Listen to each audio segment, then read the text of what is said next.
today, being the first part, we will be focusing on nausea, vomiting, and constipation.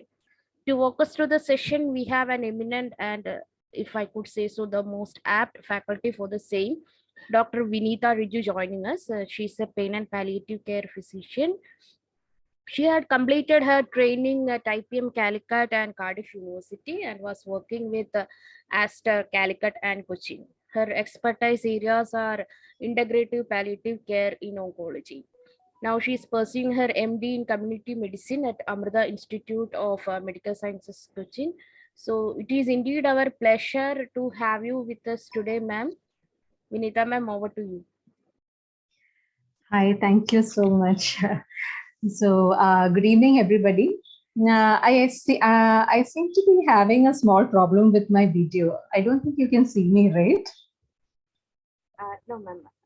Yeah. It is okay because recently Zoom is facing such issues. Even Okay. had the same thing. So no worries. Oh, okay.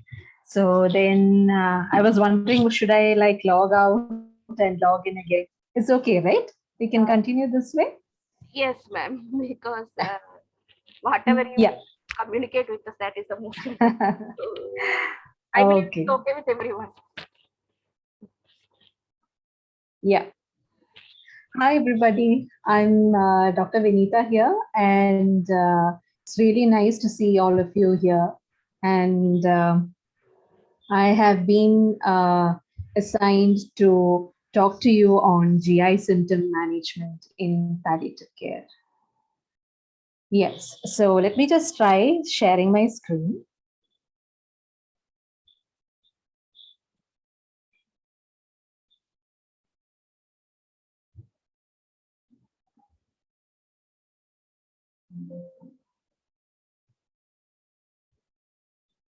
Can you see my slide? And is it moving? The slide is visible, ma'am, not in slideshow mode. Oh, it is in slideshow mode for me. I don't know. Let me just see.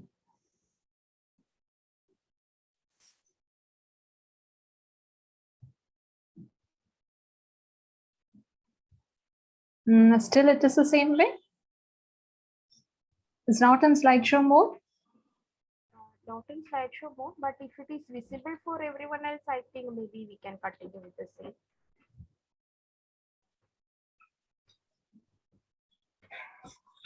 Okay, I'm just going to stop share and just try it out once again. One last. So then, so GI symptoms as such is a large topic. So that is a very reason why we have decided to take it in 2 sessions. So today we will be going through some common issues in GI symptom that we do come across in palliative care pretty much on a day-to-day basis.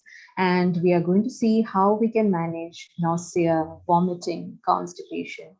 I know all of you have been dealing with all these symptoms during your practice.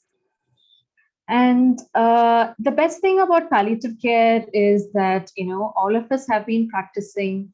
We have been attuned to a certain way of thinking. And this course allows you to build up your knowledge. It helps you to unlearn a little and learn things in a different point of view. So coming to the common problems such as nausea, vomiting, and constipation. What else do you think are GI problems in palliative care? You can always use the chat box if you feel shy enough to talk. Otherwise, you are always free to unmute and talk. Yes. Abdominal cramps. Okay. Loose stools? Loose motion, yes. Loose stools. Yes, Melina. Acidity and abdominal pain? Yeah, acidity and abdominal pain, yes. Aruba says Melina. Dr. Neha says loose motion. Yes. Bloating issues. Sorry? bloating issues, abdominal bloating. Yes, yes. Dr. Irava also says bloating. Dr. Matangi says burping and nausea. Dr. Shilpa says obstruction. Dr. Sureka says constipation. Yes, Dr. Dheeraj says ascites. And yes, Dr. Neha also says hiccups. Yes, there are so many GI issues that our palliative care patients are suffering from. And what we are going to learn today is knowing a little more about how we can give them a better quality of life by managing their symptoms in a little more better way. Okay, so I'm going to start this session with a case. This is a 54-year-old frail lady, and she is suffering from gastric carcinoma. She's on chemotherapy and was admitted in the general ward for treatment of UTI. She was admitted with vomiting, abdominal colic, and fever. Now she is very tired and has complaints and has been admitted for completion of IV antibiotic. She has small, frequent, incomplete bowel movements for 4 days and has started today on laxatives. And she is accompanied by her younger daughter. So I would like all of you to concentrate on all these problems over here, which I have marked in red and blue. These are your clues onto the questions given below. What are the issues here? And how are you going to investigate? Are you going to do blood tests? Are you going to do imaging? And how are you going to manage it? So I want you to take a few seconds and silently think about what you would do for this patient and how you would investigate, how you would manage this patient, because we are going to come back to the same case after today's class. Okay? Right. So although we have been talking about nausea, vomiting, all this comes under the broad category of emesis. So emesis, it's nothing but a biological defense mechanism to remove all the toxic and harmful substances from the body. And under emesis, we have nausea, retching, and vomiting. So what in very, very simple terms is the difference between nausea, retching, and vomiting? Yes? Where's the chat box? Or you can speak. Yeah, nausea is the pre-symptom. There will not be any vomitus. Yeah, exactly. Yes, like a doctor was just saying, nausea is just a symptom before the vomiting. There is actually no contents coming out. Yes, Dr. Shweta also says the first two don't involve expulsion of contents. Right. So vomiting is where you actually have the contents coming out. Nausea, you do not have the contents coming out, but it is so very distressing for the patient. And again, retching is also very effortful and distressing for the patient. Yes, Dr. Deepak says that nausea is basically what makes you feel like vomiting, and retching is what is like about to vomit, and vomiting is vomiting, one that vomits. Okay, great. So now let's get back to the definitions of each. Nausea is an unpleasant sensation of the imminent need to vomit, whereas vomiting, like you all rightly said, it is a forceful expulsion of gastric contents. And retching is a spasmodic respiratory movement against a closed glottis. So because of that, there is no expulsion of these gastric contents, but there is contractions of the abdominal musculature, which is going to make the patient feel very distressed. And regurgitation. Regurgitation is the act by which the food is brought back into the mouth without the abdominal and the diaphragmatic muscular activity that characterizes vomiting. And yes, regurgitation is something which is also very common for our palliative care patients because they are lying down, they have bloated abdomens, they probably are constipated for a long time, the intra-abdominal pressures are more, or they have reflux, gastroesophageal reflux. So all these can cause regurgitation. Coming to the types of vomiting, okay, so we know that most of the palliative care patients comprise also of cancer patients. So can you think about what are the different type of vomiting that you see in cancer patients? Yes. What could be the different types of vomiting that you see in cancer patients? Projectile, okay. Yeah, projectile would be something if they have a brain mets and the intracranial pressure is more. Okay, bilious is also there. Okay. Non-bilious also, it could be. Yes, Dr. Vikram says it could be bilious or non-bilious. All right. What about in terms of duration? You see patients going into the chemo ward, taking their chemotherapy. Some of them vomit as the chemo is being taken. Some of them vomit after they go home. Some of them vomit after a few days. Yes, Dr. Shilpa says, yeah, acute and delayed chemotherapy induced nausea and vomiting. Yes, Dr. Ayurba says intermittent. Dr. Shweta says anticipatory nausea and vomiting. Yes, that's a very interesting term, anticipatory nausea and vomiting. This is very particularly seen in cancer patients. So what happens in anticipatory nausea and vomiting is that they probably had a very bad experience in their previous chemotherapy session, which creates so much of anxiety. And in anticipation of the next session of chemotherapy, they start having nausea and vomiting even before they reach the hospital, or probably even one day prior to the chemotherapy. And even this kind of anticipatory vomiting, you can't just say it is psychological and not treat them. We have drugs even to control anticipatory nausea and vomiting, right? So coming on to the types of vomiting that we see in cancer patients, it is acute, where the vomiting happens in few minutes. It just happens in few minutes to an hour or so, and definitely it resolves in 24 hours. So this type of vomiting could be called as acute vomiting. So generally you see this in a case where, severely emetogenic chemotherapy agents are used like cisplatin.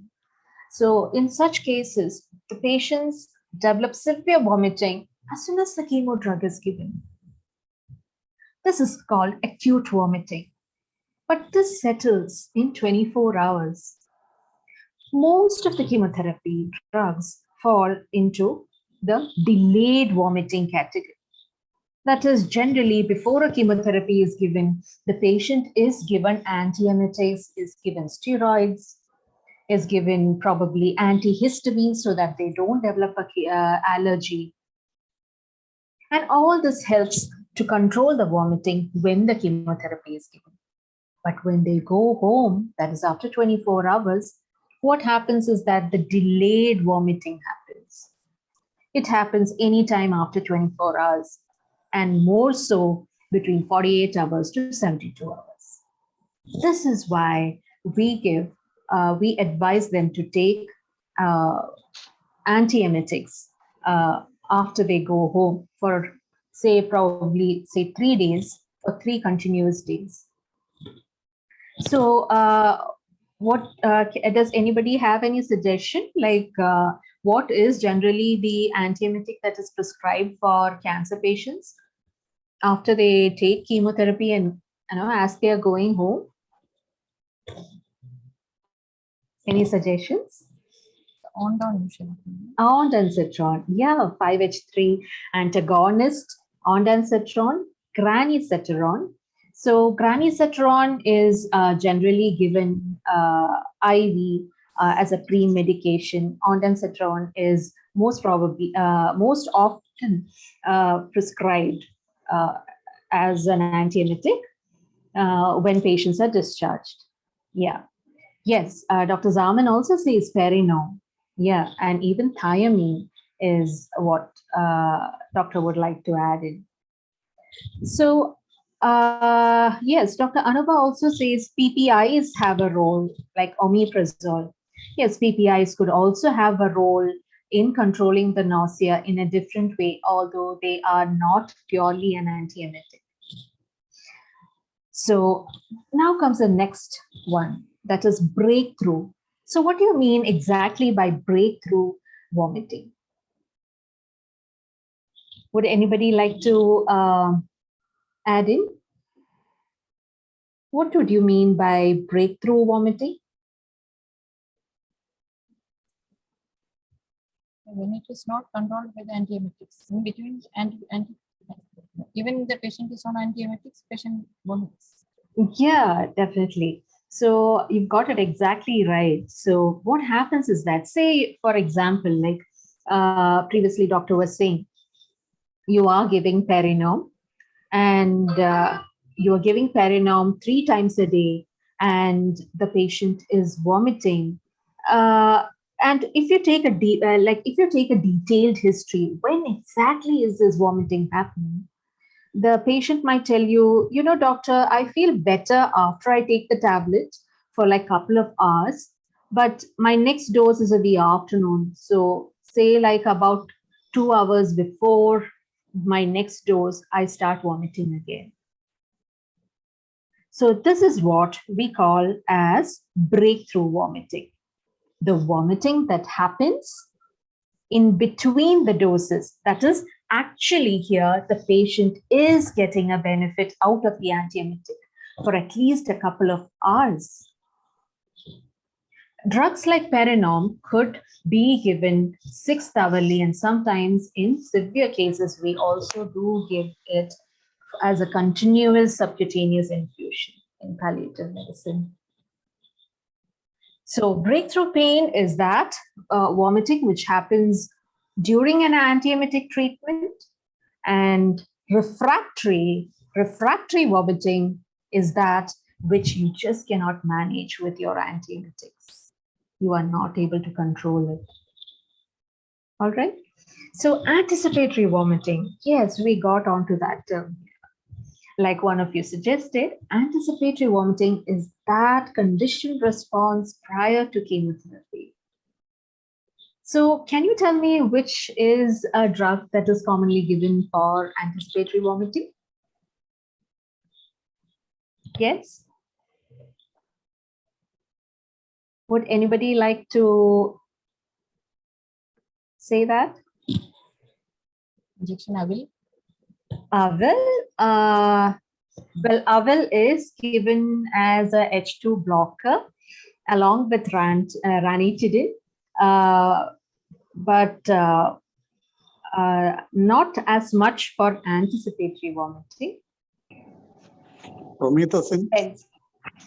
Well, I could actually agree with Dr. Shilpa here. Benzodiazepine can have some role in anticipatory vomiting. Yes. Dr. Krishna Kumar also adds in benzodiazepine. Yes. Aprepitant. Aprepitant is an antiemetic which is also given as for anticipatory vomiting. Okay, so it comes as a course of 3 doses. That is 120 milligram on the first day, second day 80 milligram, third day 80 milligram, and all these are once daily doses.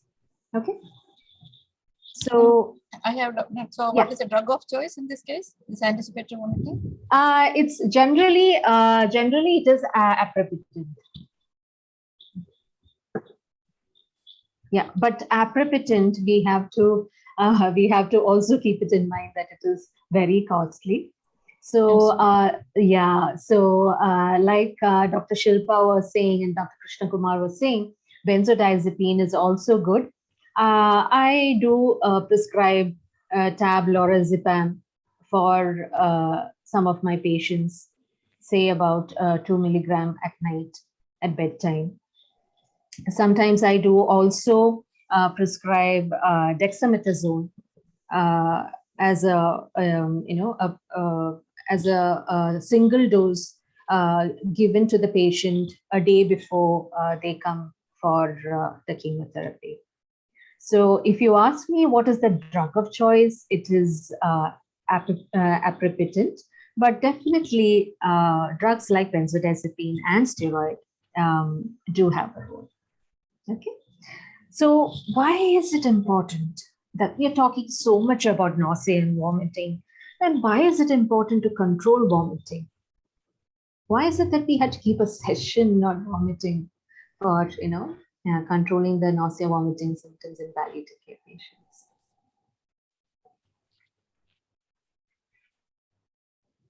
Yeah. Yes, Dr. Krishnamar says it is distressing to the patient. Yes, Dr. Neha also says the patient gets dehydrated. Yes, this is very important because a feeling of nausea when, actually the vomitus probably is not coming out, but it's a continuous feeling. This is very distressing. Patient could get dehydrated, get electrolyte deficient. It's a very unpleasant feeling. Yes, the nutrition is depleted. Like Dr. Vineetha was saying, the electrolyte imbalances can happen. Yes. So and it improves compliance and satisfaction. I'm very interested about knowing a little more on that from you. Dr. Bikram, would you like to just add in? You did say that it helps to improve the compliance and satisfaction. Yeah, when if the patient is having constantly nausea and vomiting, he or she would Yeah, not like to take the medications, and yeah, definitely nausea and vomiting is one of the most unpleasant sensations. So yes, yes. Thank you so much for sharing that point. That's very important and valid point that doctor has just shared with us. It definitely affects the compliance of the patient. Say, suppose the patient has developed severe nausea and vomiting after one session of chemotherapy. What is going to happen? He is not going to be happy to go in there for the next session. Or maybe because of the nausea and vomiting, uh, that the patient is also not probably going to take the regular medications of the patient. Now, all this is going to add on and make him feel even worse. Yes, and Dr. Vineetha was saying it is probably going to get more distressing for caregivers. Yeah, we've been talking just about the patient, right? What about the caregivers? They are equally important. Palliative care is just not about the patient, but the patient and his family, right? So it is very distressing. And why do we need to? Uh, treat nausea and vomiting? Because it affects the patient's daily functioning. It affects his quality of life. It affects the non-compliance to cancer treatment. It affects the refusal of effective pain medications and family distress. So here, uh, the fourth point over here, refusal of effective pain medications. What happens is that this is a vicious circle. The patient the patient refuses to take his pain medications or probably is unable to take it because of nausea and vomiting. And in turn, what happens is that the pain increases. You have finished your previous classes on pain and you know that pain is multidimensional. Pain is just not a single symptom. It has physical, psychological, spiritual, functional, social components to it. So when the patients quality of life is going to be compromised. That in turn is going to affect all the symptoms of the patient. Right. So what are the causes for nausea and vomiting? So can you give me like some examples? What could be the causes for nausea and vomiting in palliative care patients? Can be cancer itself. The disease Yeah. itself can cause. Yeah, Then drug definitely. induced. Can be drug induced. Yes, it can be drug induced, it can be the cancer, probably the cancer is obstructing somewhere and that is causing, yes, Dr. Bikram adds it could be chemo induced, or Dr. Mirazul says it could be because of the, sorry, I just missed that. It could be because of the intense pain that it could be, the patient could be having vomiting, or also opioid induced, Dr. Rashmi adds in. It could be radiotherapy induced. Dr. Neha says it could be obstructive type of tumor, which is causing the nausea. And Dr. Krishna Kumar also says that it could be obstruction, it could be the disease, it could be drug induced. Type of food also. Yes, it could be type of food. Thank you so much, Dr. Shetty. It could be the type of food. Generally, what happens to patients? Have you ever been admitted to a hospital and got to eat the patient food? Is that actually the best food that you could get? It is not, isn't it?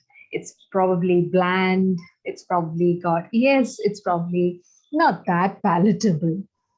Well, it is prescribed by the dietitian for various reasons. Probably it has to be high in protein, it has to be high in fiber, it's probably got low sugar contents, it's got low sodium content. For various reasons, it's basically tailored for each patient. Now, it might not. Based, no? Yeah, exactly. Based. Correct. So, for all these reasons, probably the food is not appetizing enough.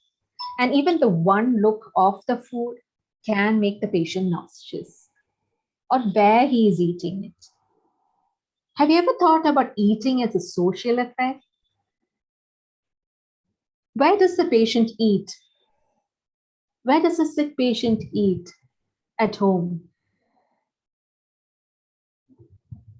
On bed. Yeah, on the bed. And it's the same four walls. It's the same bedroom. It's the same bed. And where does a family eat? The family eats in the dining room, right? And everybody is sitting around the table. Everybody is talking to each other. Eating is more of a social affair. And this itself can be a reason why there is loss of appetite, the patient is not feeling to eat. So there are n number of reasons, right? So coming to causes of nausea and vomiting, yes, we have different types here: chemically induced nausea, gastric stasis, stretch and distortion of the GI tract, serosal irritation, irritation of the GI tract, raised intracranial pressure, movement-induced nausea, vomiting, anxiety-induced, and environmental causes. So chemically induced, yes, this has already been told by all of you. It could be opioids, it could be antibiotics, it could be cytotoxic, or it could be toxins that probably the patient has developed of food poisoning or something, or even obstructive features, ischemic bowels. All this can cause chemically induced nausea, and even metabolic organic failure when there are electrolyte disturbances. Gastric stasis, like anticholinergic drugs. Anticholinergic drugs, basically, they are antispasmodic. So they basically inhibit the forward propulsion. So that can cause stasis. Now, opioids also can cause gastric stasis. Ascites, yes, ascites increases the abdominal pressure. And this is very commonly seen among patients with ascites. They do complain of nausea and vomiting. So when you have a patient with a tense ascites, it is not just antiemetic that you have to be giving there. It is also an ascitic tapping that would relieve the patient from his nausea and vomiting. And again, you have peptic ulcer gastritis. That is, you can use your PPIs there. And then you have the stretch receptors. That is constipation or intestinal obstruction. All this could lead to stretch of the GI tract, in turn causing nausea, vomiting, serocell irritation like liver mets, ureteric obstruction, irritation of the GI tract, like in cases of NSAIDs. Yes, if the patient is given pain medications as NSAIDs or steroids, that itself can sometimes cause gastritis and can cause nausea, vomiting. Also, infections. Yes, moat infection can lead, is a very common infection, not of the GI tract, but could present as vomiting. I'm sure that all of you have seen this during your practice.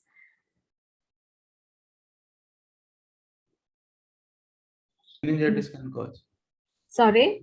Meningitis. Yes, meningitis also when the intracranial pressure is increased. I was having something else in mind. Urinary tract infections. In elderly, urinary tract infections could probably just present to you very bizarrely. Like they need not actually present with dysuria and fever. They could probably just present with an altered sensorium or vomiting. So these things have to be also kept in mind. Then again, raised cranial intracranial pressure, like you all just said, movement-associated vestibular disorders. Now, we see this even in palliative care patients. It need not be they are, going up a mountain or anything that they have to get a vestibular disorder or a movement-induced vomiting. It can be seen even in severe anemias or post-viral infections where, they could develop vertigo and vomiting. Now, anxiety-induced anticipatory environment. Yes, this is what we were talking about, right? The food, the smell of the food, or the smell of the environment around them. This is one of the reasons why most patients eat less when they are in the hospital, especially when they are admitted in the ward, when they have patients lying next to them, and there are different kind of odors, probably from infected wounds or probably from open bowels or whatever be it. So cleanliness and distaste, all this could add in. Now, there are also other reasons that we see in bedridden, debilitated patients, which could add on to nausea and vomiting. Can you think of something? You go to a home, you see this elderly woman on the bed, and the bystander is telling you that, yes, she's been vomiting quite often these days and unable to swallow food. Not as much as before. She is able to take in something, but not as much as before she's eating them. So what could be one reason? Would you like to check her oral cavity? And is there something in there that is giving you a clue? Yes? Oral thrush. Thank you. Dr. Deepak says oral thrush. Yes, Dr. Krishkumar also says ulcers. Now, all these is oral thrush, ulcers, all these could be reasons. Even cancer patients, say, who develop severe mucositis post chemotherapy or post radiotherapy. All these could lead to nausea, vomiting. So these are the other important causes, that is oral thrush, halitosis. Poor oral hygiene can lead to halitosis, can lead to nausea, vomiting. Dysphagia, dyspepsia, hiccups. Hiccups can be because of increased abdominal pressure. It can be because of some biochemical impairments like uremia. So all these have to be, rolled out. And mucositis also can be a reason. So when you see a patient with nausea and vomiting, it is not about just giving a antiemetic or a PPI, you need to think about what exactly could be the reason and check if the reason is something which is reversible for that patient at that stage, at that point of time. Now, for a patient who is completely terminal and is going to probably die that night or the next day, you might not be justified to start an antibiotic for that patient if you think it's an infection that is actually causing the vomiting. So we have to plan our treatment according to the point of time the patient is in and the condition and the prognosis of the patient. Now, palliative care starts when? When does a palliative care start for a patient? It starts? Yes. Fill the blanks for me, please. At the diagnosis of the illness. Thank you so much. Yes, so palliative care starts right from the diagnosis. And it goes on even when the curative treatment is being given. And when the curative treatment fails and the palliative treatment is taking the major role, even then palliative treatment is proceeding until the patient reaches the terminal part of his life. And further, even after the patient dies, palliative care continues as bereavement care for the family. So why I wanted to tell you this is that this is the trajectory of palliative care. So every symptom that you are managing, you need to understand which trajectory of the illness is your patient in. So if your patient is in the curative phase, you need to be all on. You need to be acting aggressive. But if your patient is in the terminal phase of his life, you really don't have to be so aggressive. All you have to be concentrating on is comfort care. Your medicines have to promise him comfort care. Your medicines need not promise him cure. Right? Yes. So, having said that, how do you choose an antiemetic? You identify the cause. We did look at the entire list of causes. So as you see a patient with nausea and vomiting, I would like you to run the checklist in your mind and go tick, tick, tick, tick. Yes, I have ruled out that. Yes, I have ruled out this. So that way you just can't get wrong. So you identify the cause. Once the cause is identified, identify the pathway which triggers the vomiting reflex, because that is going to tell you which medicine you have to start. Then identify the receptor which could be involved. Choose your antagonist according to the receptor. Then you choose which route you want to administer that drug. You titrate the dose, monitor the patient, and you titrate the dose again to make sure that your patient is comfortable, and you have to administer it regularly. Okay, so this is a pictorial representation showing the pathways involved in vomiting.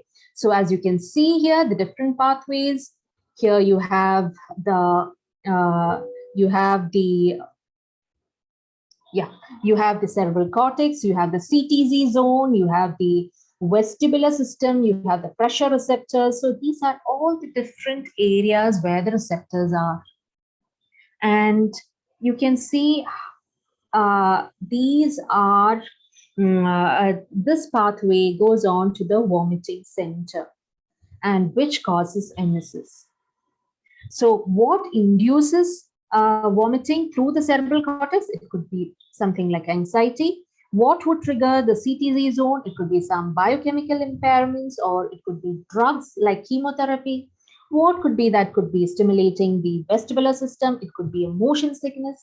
What could be that? Could be stimulating the pressure receptor. It could be raised intracranial pressure. So these are all different reasons which are acting at different receptors, which are then stimulating the vomiting center to cause emesis for your patient. And then again, you have the other receptors in the gut. where you have the functional gastric stasis, or you have hepatomegaly or intestinal obstruction, radiotherapy, chemotherapy. All these are different reasons stimulating the receptors in the gut through the vagal efferents, stimulating the vomiting center, causing emesis for your patient. Now, please pay attention to the colors given here. The green color denotes the inorbutyric acid receptor. And here you would probably control vomiting at this area with something like corticosteroids like dexamethasone. And here the yellow, the CTZ, is shared by 5-HT3 and 5-HT3 and dopamine receptors. Now here you could use drugs which could antagonize such as ondansetron or even dopamine receptors can be given over here. Now, vestibular system can also, the receptor over here is cholinergic muscarinic receptors. Yes, all these. Please look at the chart given below, and you will be able to select your antiemetic according to the receptor that is involved, and check your antiemetics in the chart and check for how sensitive it is. And accordingly, you can plan your management for the patient. So you will be getting these slides, a copy of these slides, and these charts will be very helpful. Yes, so you got to also determine which route of antiemetic you would like to give. So which would you like to give for your patient? Would you like to give would you like to give IV antibiotic? Would you like to give an oral antibiotic? How would you like to give your antiemetic? How would you like to give your antiemetic?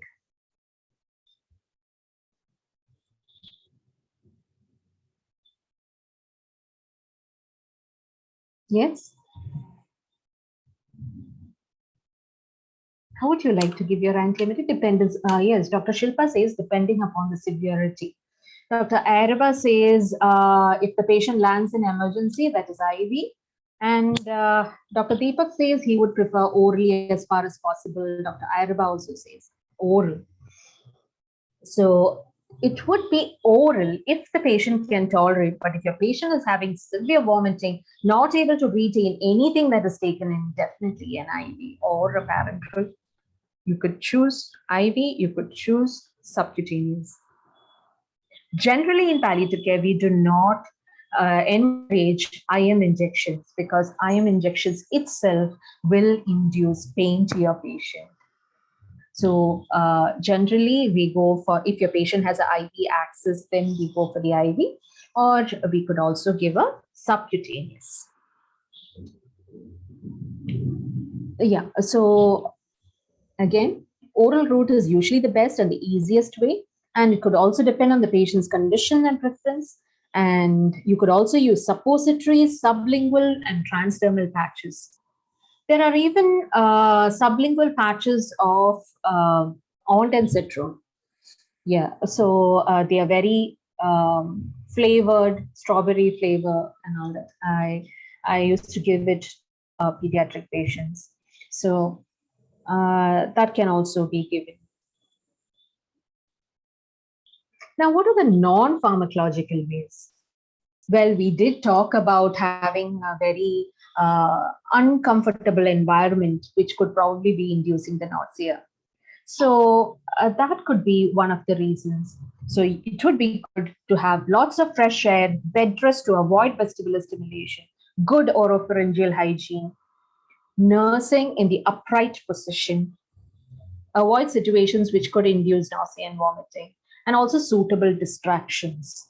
So maybe even if the patient is, say, suppose chemotherapy, for example, nowadays the chemotherapy wards, they have facilities, especially in private hospitals. Of course, I have seen also in general hospitals. I was quite amazed how well they did it up. They have TVs in the chemotherapy ward, and they have magazines. They can hear to music. So all these are different distractions that can be done. Yes, I have a question here. Dr. Airaba would like to ask, does good odor help in relieving nausea? Well, aromatherapy does have its own benefits in various ways. Like I've heard of lavender oil, all these oils, like even relieving pain. So definitely the olfactory has got some role over there. So yeah, probably it could, there are certain oils and aromas which could probably help in relieving nausea. Like even lime, they say, lime can, there are people who keep sniffing lime. So that is basically the same principle, to that citrus smell, fragrance, which helps them to control the nausea. Yes, Dr. Bikram was saying aromatherapy gas is being proven for post-operative nausea and vomiting. Ah, okay. Thank you. Right. So these are a different non-pharmacological management. So distraction, yes, you have a whole lot of them: self-hypnosis, progressive muscle relaxation, biofeedback, systematic desensitization. Well, you do need expert psychotherapist there to be able to do all that. And more useful it is in anticipatory vomiting and can be used alone or together with anti-vomiting drugs, and it enhances the feeling of being in control and reduces the feeling of helplessness. So most often what you have to realize is that most of your patients will need more than one drug, because you might have to stop that vomiting at the vomiting center. You might have to stop that vomiting at the gut. So there are situations where you will have to give 2 or more antiemetics. Right. So nutritional advice, how would you advise your patient what to eat, what not to eat? So yes, another question is, yes, chewy cardamoms or some kind of mouth refreshness. Yes, thank you. Thank you, Dr. Neha, for that point. That is very valid. It's very commonly actually done by many patients. The odor and the taste of cardamom also does help for those patients who like the flavor of cardamom. And Dr. Vineetha was asking how to manage persistent hiccups. Well, in palliative care, we do have patients, sometimes in terminal care, having persistent hiccups. So what we do is, initially we do give them a bolus of, say, metoclopramide, something like a prokinetic, so metoclopramide, and maybe even try a PPI like pantoprazole. And if it is not settled with that, we have other options like haloperidol. Haloperidol can be given IV, it can be given subcutaneous. So that is also another choice. Yes. And what else? We were talking about, yes, baclofen. Sorry. Thank you, Dr. Shilpa. I just missed that. Baclofen is also given for hiccups, intractable hiccups. So yes, chlorpromazine. Yes, actually, the list is just going on, isn't it? So these are the most commonly used, where we will also have few others down the line. So it's all about, if one doesn't work, you try the next, you try the next. So most often what we do in palliative care is, if not for metoclopramide settling it, we go in directly to haloperidol. Right? So nutritional advice, yes, small boluses, frequent meals is what is being advised most often. What the relatives come and tell is that he is not eating at all. Whatever we give, he's not eating it completely. But what they need to understand is that a whole meal is not what a patient can take. So small boluses of food, break that meal into 3 parts and give it 2 hours apart. So that would help. And most people find breakfast time is the best. So, encourage the patient to have more during that time. Eat foods and drink that are easy on the stomach. So avoid spice and tangy flavors. Do not force to eat when nauseated. Cold food or at room temperature are better tolerated. And try to avoid fatty, sweet, and spicy food. Avoid fiber. Avoid carbonated drinks. And if the patient is having to cook his own food, maybe someone else can help, because the process of cooking might make the patient more nauseous. And those with severely diabetic or having cardiac diseases, they all have a special kind of diet. Now, what happens when these patients are progressing in terms of their disease and progressing towards end of life care, and they express their wishes as to, like when we go to homes, sometimes they say, my father was saying that he wanted to have biryani, and we just can't give him biryani because he's got cholesterol, he's got cardiac problem. But what we need to understand is that towards end of life care, these things really don't matter. So if that is what the patient likes at that point of time, if it is tolerated well enough, small quantities can be given, right? Yes, Dr. Vineetha was asking ambulation if possible. Yes, patients who are in bed, always supine in bed, what happens is also that there is gastroesophageal reflux. So always encourage the patient to keep a 40-degree angle at least when while taking food. And the same goes for those patients who are on rice tube feeding. Always keep the head elevated. That has to be explained to the family. Yes. So what else can you do?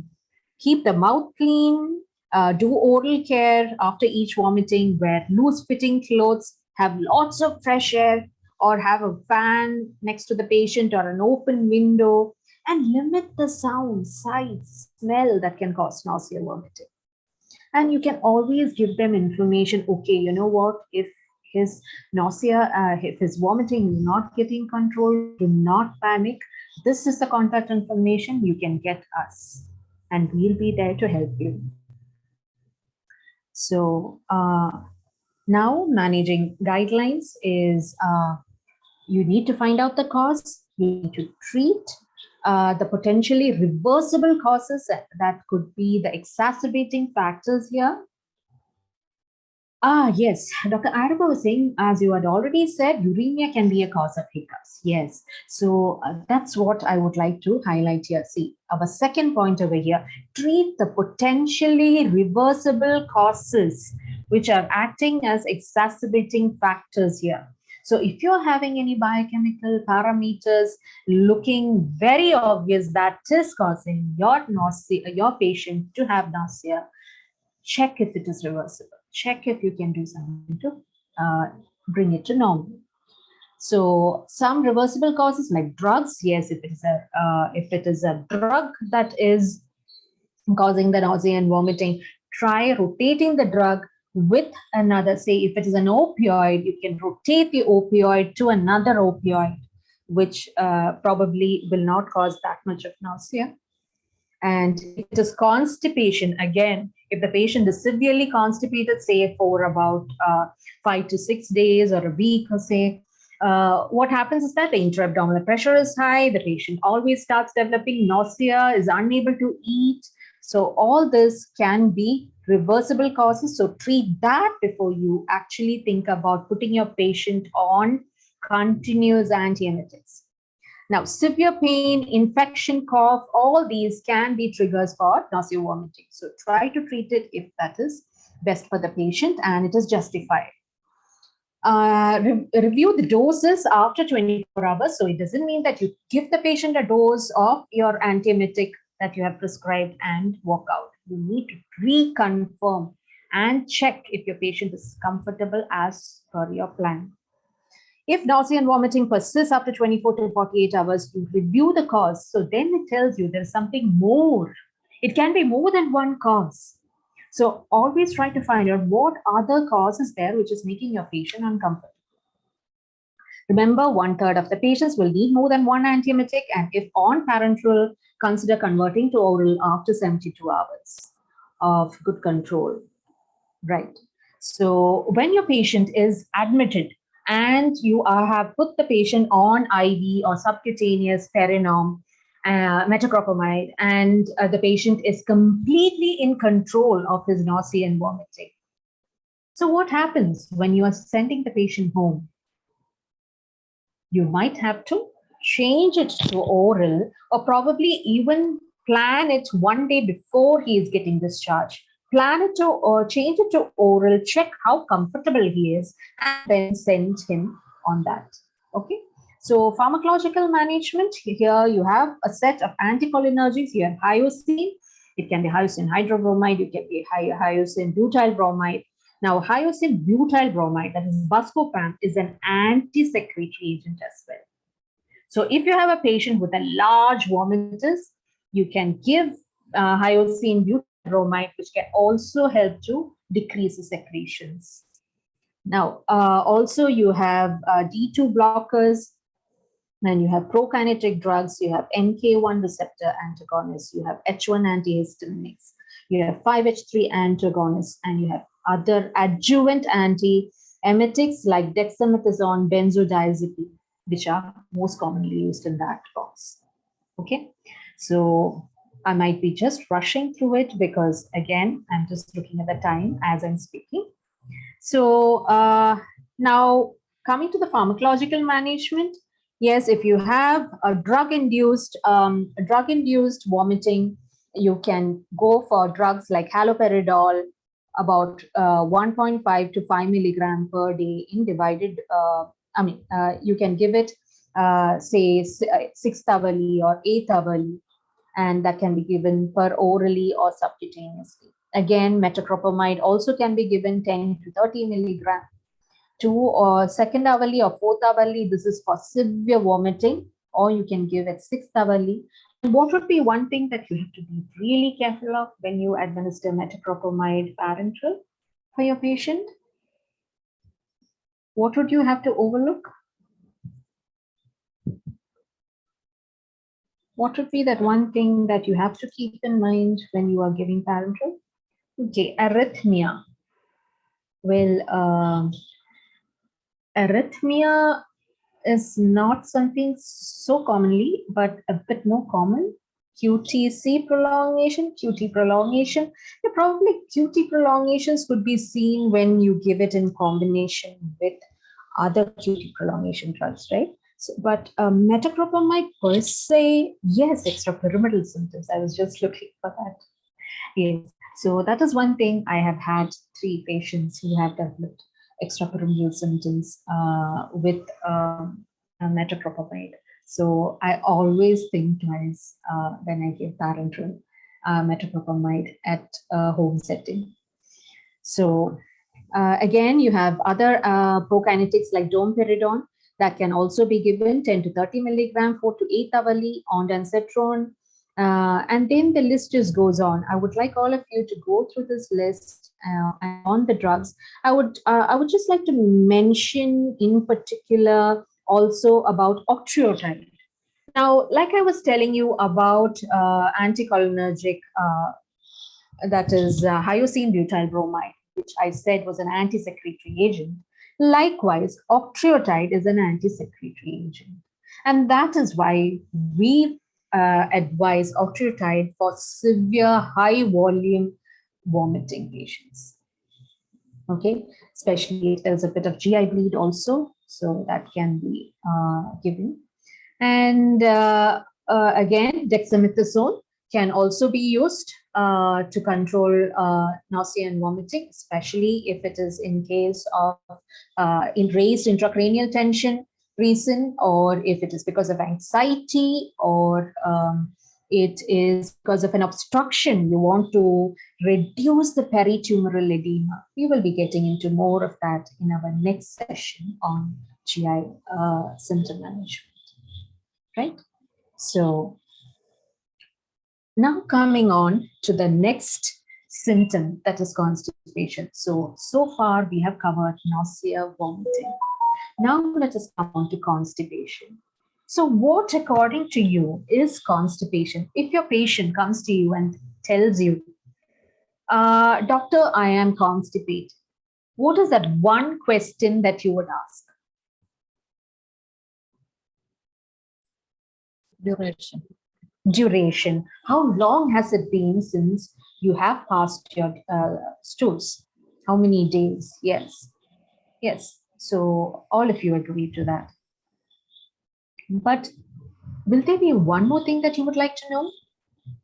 Okay, it has been 3 days since you passed stools. But how has it been before that? What is your normal? There are people who have a routine of passing stools only once in 3 days or once in 4 days. So that's probably normal for him. So you need to find out how different is it from the normal. So constipation is not about just not having passed stools on the previous day. It is also about checking how different it is from normal. And it is also about difficult, painful defecation. One thing that we need to know is that constipation is a very, very, very common symptom in palliative patients. So the symptoms could be that the patient might tell you, doctor, I go to the toilet, I try to pass motion, but even though I do pass motion, I feel it is not complete. Or probably they might tell you, doctor, my stomach feels so bloated and I just feel very nauseous all the time. I just feel like vomiting. I get these pains coming on and off. So that could be one reason. The patient could be having constipation because of the disease. It could be a bowel cancer, which is causing and obstructing the lumen of the colon, which is causing constipation. Now, what is overflow diarrhea? Can you tell me what is overflow diarrhea? Very commonly seen.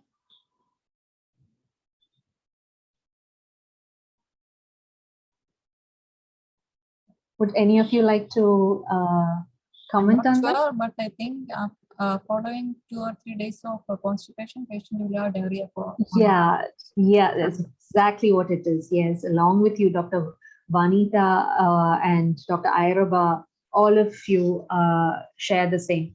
So that's exactly what it is. So when the patient has not passed stools for a number of days, it could be like 5 to 6 days or more. So when the patient has not passed stools for a number of consecutive days, what happens is that the last part of the stool might be hard and dry, but what happens to the upper part of the accumulated stool? It starts liquefying, and this starts leaking through the anal orifice. And this sign, the patient comes and tells you, doctor, I am having diarrhea. One important thing you got to ask your patient is, when is the last time you had a normal stool? And that is when he's going to tell you, actually, I have not been passing motion for a week now. That tells you that this is not actually diarrhea, but constipation. So you got to treat it not for diarrhea, you need to treat it like a constipation. So when you see spurious diarrhea, you got to find out from the history, and you have to examine the patient and find out. And again, I will get into that more in detail. And before that, urinary retention. This is also very, very common in a home setting, or sometimes even in a hospital IP admission patient. The patient is probably having constipation and patient has got a follies, or probably the patient has no follies, but the patient is not passing urine. That is what the complaint is. But what you need to understand is that the loaded rectum has put a pressure onto the bladder, which is causing the retention. Yes. And Dr. Vineetha also says the patient may not be able to communicate. I have seen so many patients like that at home setting. The patient is being distressed. You go into the house and the family tells you, I don't know what it is since morning.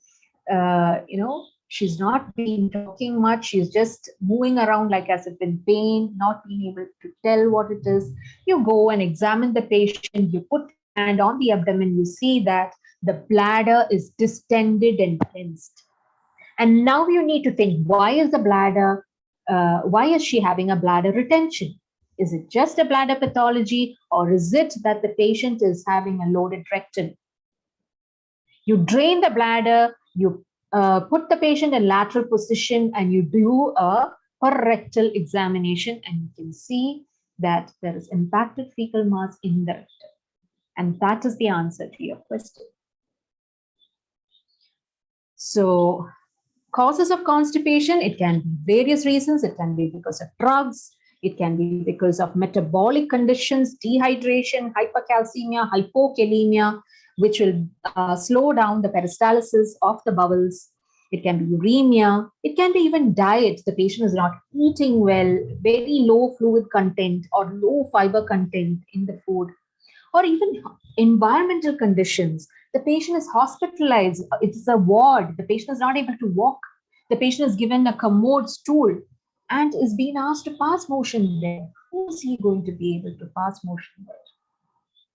It's just a curtain away from the next patient. So these are all barriers. Now, inability to attend the call.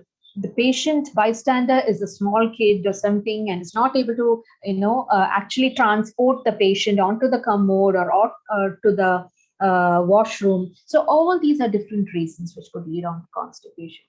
Neurological reason, many paraplegic patients require laxatives regularly.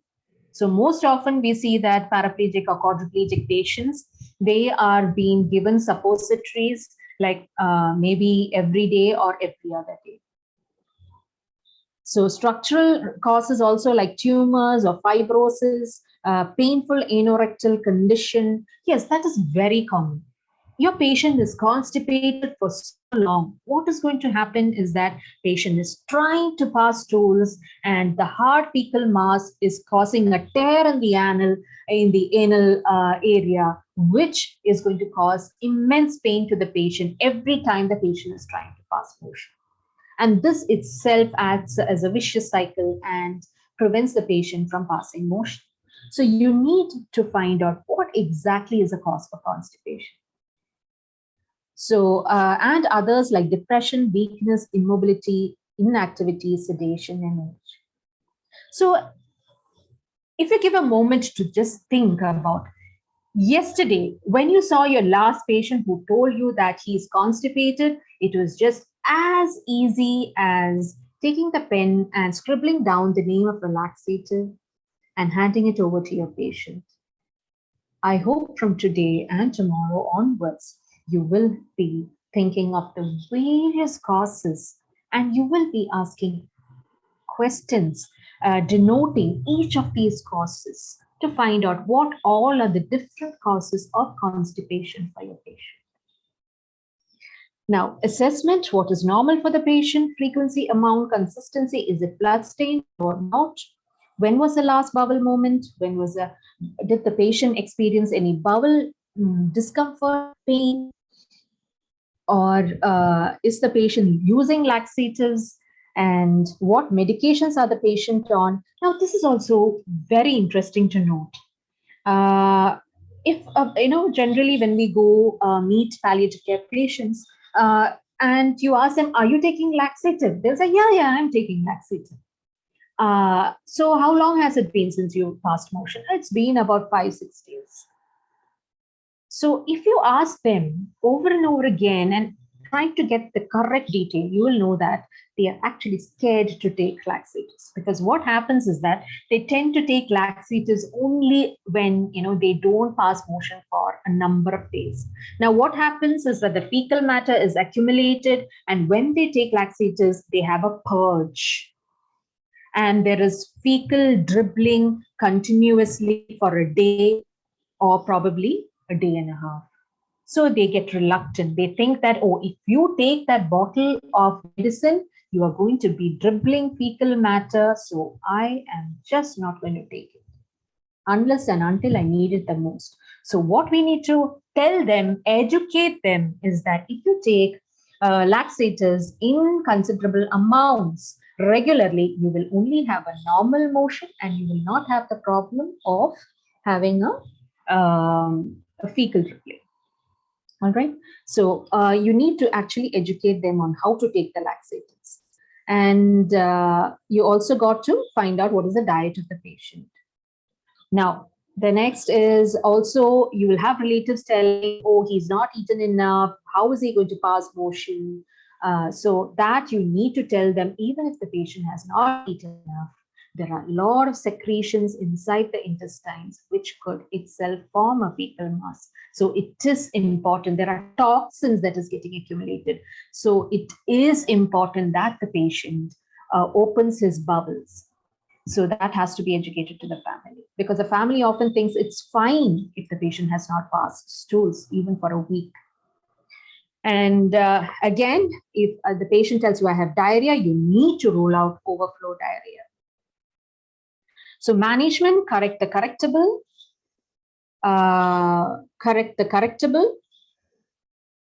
judicious use of laxatives, improve the general conditions, symptom control, encourage activity of the patient, because the more they are immobile and they are bedridden, more are the chances of constipation.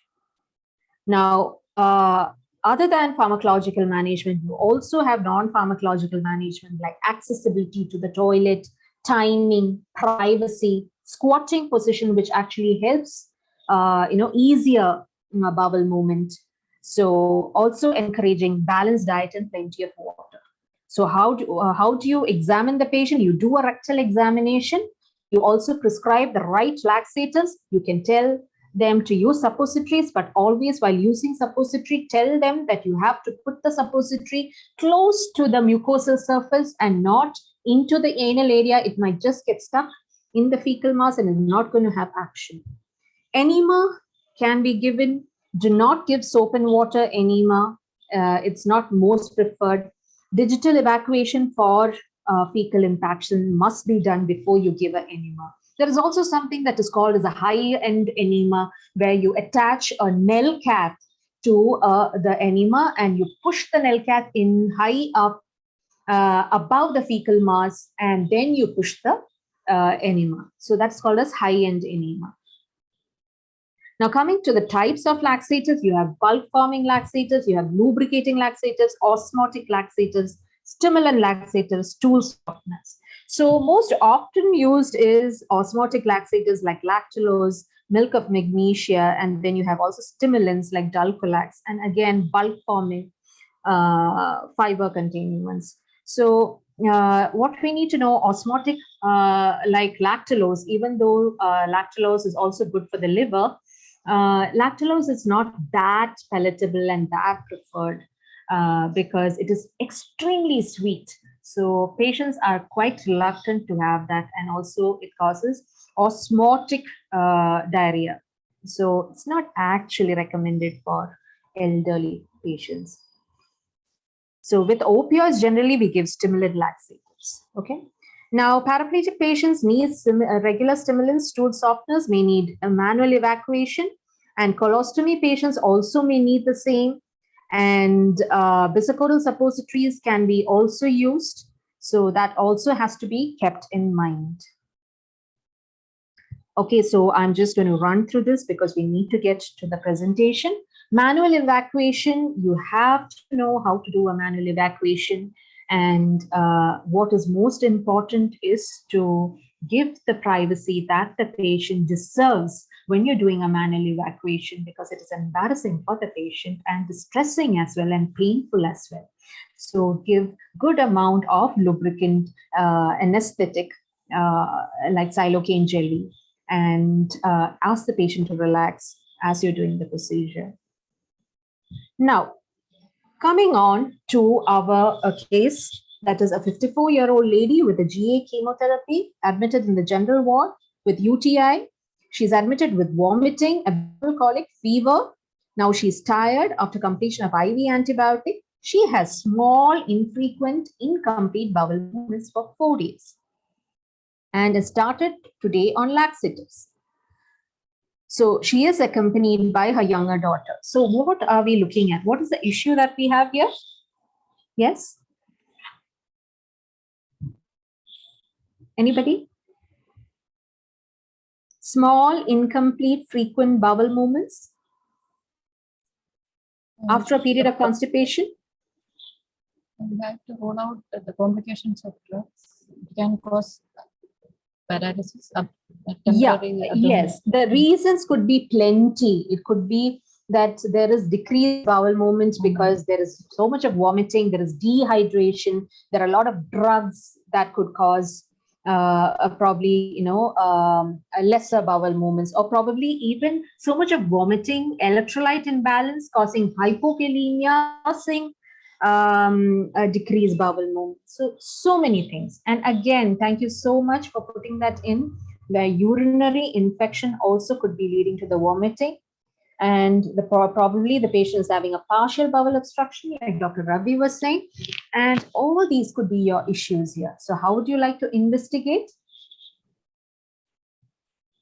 Yes? As for You urine clearance.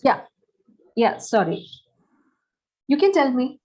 No, before that, usually fecal test you can do. No? Yeah, definitely. Definitely, you can do that. You can do that. And I put up an X-ray which was taken for this patient. And what does it show? It shows it shows impacted fecal masses in there.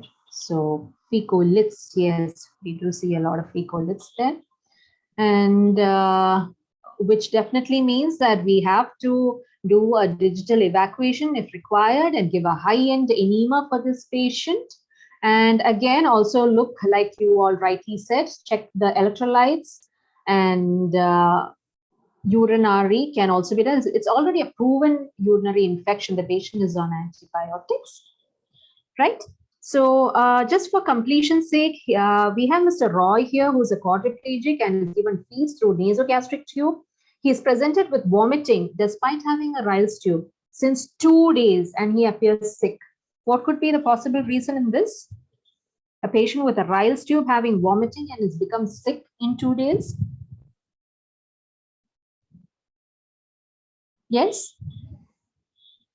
Lying constantly, aspiration pneumonitis. Yes, it's probably that the Ryle's tube has got out of position and it could have led to aspiration pneumonia. Yeah, so always rule this out in your patients who are having Ryle's tube. So this is, to summarize, you have to evaluate, manage, monitor, and assure your patient. So when you're managing your patient, correct the correctable, non-pharmacological management, along with your pharmacological management, intervention if required. Okay, and address also the physical, psychological, spiritual, and functional concerns of the patient, not just the symptom alone. Dr. Bikram was asking why vomiting. Now, vomiting, what has happened over here is it could be maybe that the patient is overfed through the Ryle's tube. It can be because the patient has got other reasons for increased intra-abdominal pressure, like ascites, or it can be that the Ryle's tube is a bit displaced or kinked or whatever. And, that way the feed doesn't go in completely. That is also one reason. Or the patient has been tried to give orally, even though the Ryle's tube is there. So there are probably different reasons. You will have to think, all around to probably find out why the patient could be vomiting. What could be the non-pharmacological ways to deal with bowel obstruction or aspiration pneumonia? Bowel obstruction, if it is due to constipation, we already went through the non-pharmacological ways to deal with it. These are the non-pharmacological ways to deal with constipation, bowel obstruction, but malignant bowel obstruction is different. That we will be dealing with in next class. And aspiration pneumonia is breathlessness for a terminal patient, and that we will be probably dealing in your class on respiratory symptoms. I would like to say more, but time constraints, we have to get to the case presentation. I know the presenter is waiting for his case presentation, because we would also require some discussion after that, isn't it? Yeah. So we, in case any of you have any doubts, I would love to answer your questions after the case presentation. So with your permission, I'm just stopping my slide share so that we can move on to the case presentation, right? Okay, ma'am. So presently I'm sharing my screen. So those who have any queries may please start noting down your queries or inputs to the chat box so that we can immediately go to them once the case is sharing.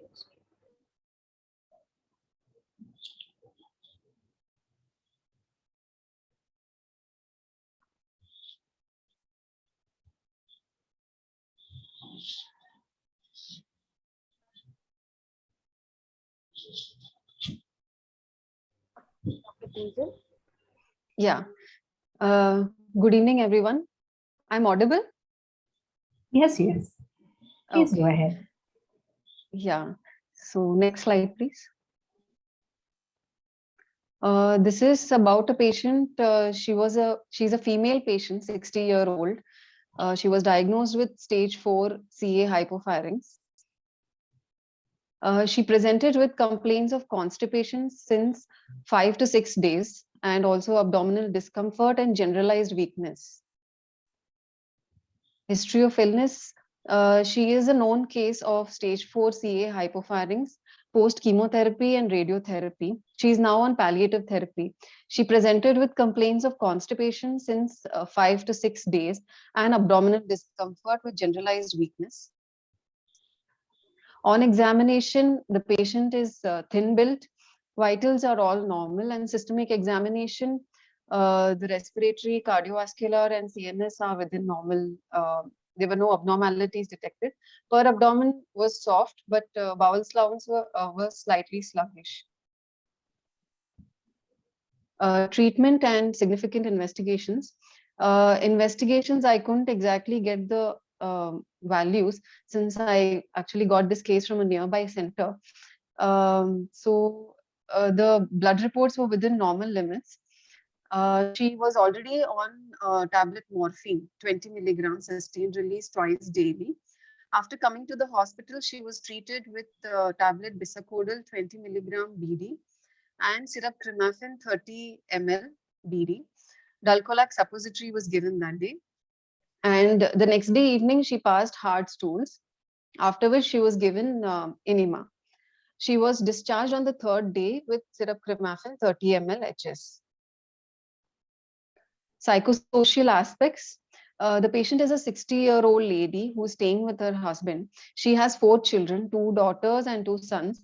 She has been a very active lady all throughout her life, taking care of her children, education, and their marriages. But the husband has been a little passive and less involved with all of these.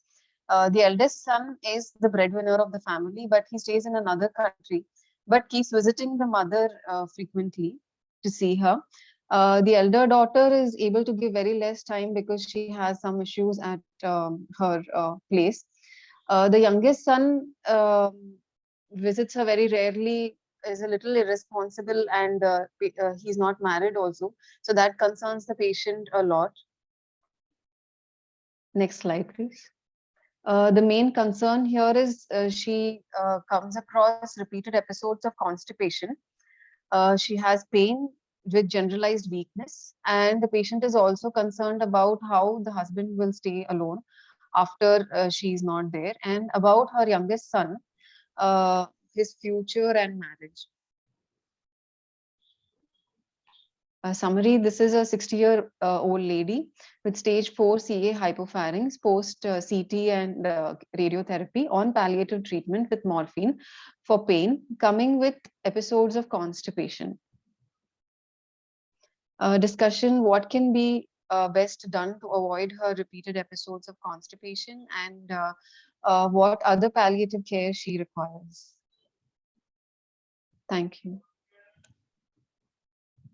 Thank you so much. That was an interesting case.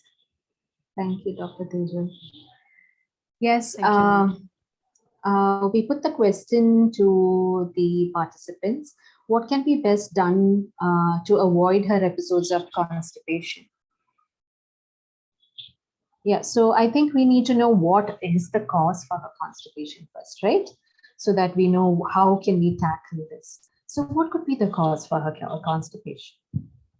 Yes, I have lots coming up here. Is a patient not on laxative routinely? Regular bisacodyl, okay. Is the patient not on laxative routinely as she is on opioid? Yeah, she is on crimaphin, right, Dr. Tejan? Ma'am, earlier she wasn't on a laxative. After her admission, then while discharge, she was put on. Okay, This so which setup. means that at the point of time that you saw, probably the patient has got relieved of the constipation, right? Yes, ma'am. Yeah, so, well, it could be, like rightly said, it could be because that the patient was not on routine laxatives, or it could be because of the improper diet, the lack of continuous use, okay? So, or it could be just opioid related constipation that we are looking at. So we need to know, we have the checklist, yes, isn't it? So we need to know this patient is post chemo, post RT, and the patient is now on palliative therapy. So this palliative therapy, is it palliative chemotherapy or palliative general? No, ma'am. Palliative. Just general palliative care. Oh, okay. Mainly Okay. for pain, she is receiving the medications. Okay. Yeah, so we need to know whether the patient is also on other drugs, like, which could slow down the motility of the gut, like anticholinergics or, anything. So we need to know what other medications the patient is on, regular medications. Then patient, if she is having any electrolyte disturbances. Yes, so Dr. Ravi was saying that most often it could be dysphagia and odynophagia that could be possible factors. Yeah, so that is also very rightly told. Like most of these patients are probably having dysphagia, odynophagia, which could probably lead to decreased fluid intake and decreased food intake, all that which could be worsening the constipation. Yeah, very rightly told. And again, environmental reasons. What could be? It seems to be a large family. I mean, and whether they have good, they have a toilet facility, whether is it outside the house, whether is it inside the house. All this has to be also inquired. Is it that it is outside the house, so she because of the pain and things like that, she is unable to always go outside the house, so she tends to hold on, and that has kind of led to the constipation. We don't know. And also, how much activity is she doing? Is she always, because of all her general illness and all that, is she always in bed usually? All that also can be factors. Yes, pain must be making her reluctant to take food. So, Dr. Tejan, where was the pain exactly? She had a generalized weakness mainly, and then actually the pain? The history what I got was not directly from the patient. So I don't know exactly where she had the pain. This was, I got it from a palliative care center, which was near my center. So I don't think it was the abdominal pain, because the patient is on morphine, right? So which means that it was more of a nociceptive pain. Whereas in a constipation pain, where it is an abdominal pain, we would be looking at a colicky kind of pain, right? So it's not something probably they started for that. So it's probably that hypopharynx, the local area, some pain was there.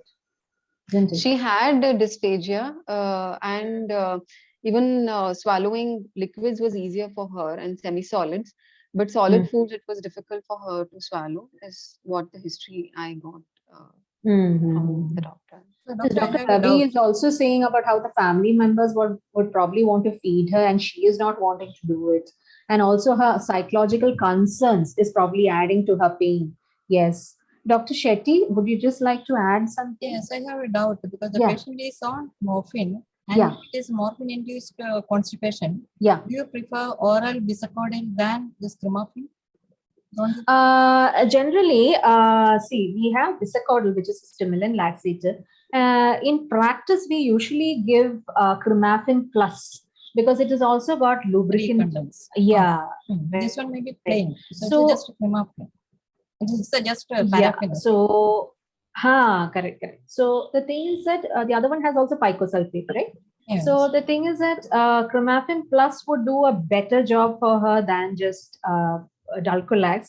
And if you have observed what they did, like when she was admitted, she came with a history of 4 to 6 days of constipation and abdominal pain and abdominal discomfort because of that. And they have tried her on bisacodyl oral, bisacodyl suppository, clemafene syrup, and then only the next day they have given her enema. So probably they could have gone for the enema firsthand itself, right? So I would prefer more of that approach rather than trying multiple oral and then checking if she still goes and then. So I would rather go for that order. Syrup clemafene, if not resolved, can add tab, bisacodyl, and adjust dosage as per the routine bowel movements. Yes. Yeah, even Dr. Bikram would like to say that enema could have been given first. Yeah. So that is about her constipation. That way we could prevent her constipation. Now, would any of you think that, yeah, morphine has to be stopped because she's having so much of constipation issues? No. Okay, Dr. Bikram says no. Any of you otherwise, any one of you think that, yeah, opioid is the culprit here, so should we just stop that? You can. It depends upon that. You can taper the dose and find out, or you can change to some other opioid. Yeah, the Can problem change over to here some- is that it is on a sustained release, so we can't break the tablet of a sustained release, right? So that is again a limitation over here. But again, if you can give the patient regular laxatives and the patient is relieved, that itself would suffice. Or again, if the patient is having severe constipation issues, definitely a opioid rotation, probably to fentanyl. Now again, changing to fentanyl, we have a big barrier here, which is the financial aspect of it, because fentanyl is very costly, isn't it? So morphine is probably the best analgesic they could get at the cheapest rate. So that is one thing. So that is about constipation. Now we were also talking about what is that? She is also worried about what happens after her to the husband.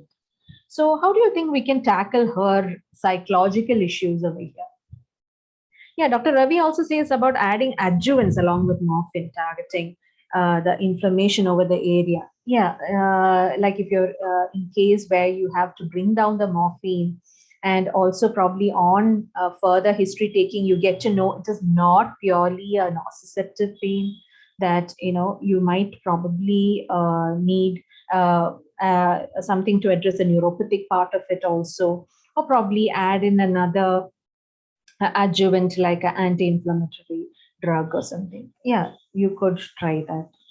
Then bisacodyl is local inflammatory at the GIT. Yes, actually speaking, bisacodyl causes local stimulation and colicky spasms, which helps to propel the fecal material out. And sometimes it is distressing for the patient. So that also has to be kept in mind. Now, coming on to the psychological aspects, I think we'll have to rush up on that. Yes, so what can we do over here? How can we help this patient? Yes, she is worried about her husband who is not paying attention, taking a back stand here. and she not actually getting much help from his side, and then a son who is not working, not getting married, so, and a daughter who is away from home having her own family issues. So what is it that we can help her with? It Any is suggestion? possible that the husband was disturbed because of her condition. That is also a possibility. I mean, Yeah. at the present situation. Yeah. Here, actually, what should be done when she has so many psychological issues concerning her family members? What is to be done is that as a palliative personnel, we should be able to talk to each family member separately and then have a family conference. Yeah. Rather than just getting on a family conference right away, we talk to them individually, find out what the issues are, and then get on to a family conference where you can probably say, yeah, probably it would be helpful if you could add in a little more of your time into her routines and help her feel better, or how the other person could be supported more and able to, and that way that person will be able to contribute more towards her care. And the son also counseling on why he is not looking out for a job, anything that we could probably help in psychologically supporting him. It might not be actually possible to find a job for him or find a bride for him. We can only tell him that, yes, you know what, your mother is very concerned about these areas of your future, and it would be really nice if you could work along it so that you could keep her happy in the last few days of her life. And Dr. Ariba also says that psychosocial therapy will help her and her anxiety to be controlled. Yeah, the patient herself would get comfort with a counseling session, so that also can be arranged. And even peer group support, like if there are a group of people who are having similar issues, that is also helpful to a certain extent. Generally, we do see sorry, sorry,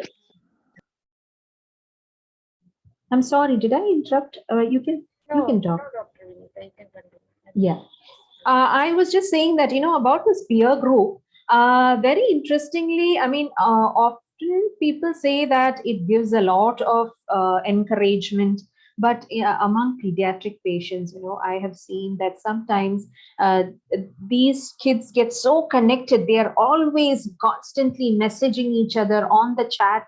But what happens, unfortunately, if one of them goes into a disease progression and passes away, it tends to be a big major impact on the other person. So that is just one thing that I have noticed coming to peer groups, and but other ways it definitely if you think of the good and bads, it's always a good that stands out more. In our Indian setup, we lack group talks among patients of similar illness, sharing experiences, uplifting mood, and taking suggestions. Yeah, so true. So truly said. So that's some area that we have to probably develop, probably get volunteers to help in, and motivate them to get people to form such groups. Yeah. Yes. So has that answered your questions, Dr. Teja? Yes, ma'am. Yes. Yeah. Would anybody else want to add in anything? Or any more questions? I think we ran past time. It's like 5 minutes past. Yeah.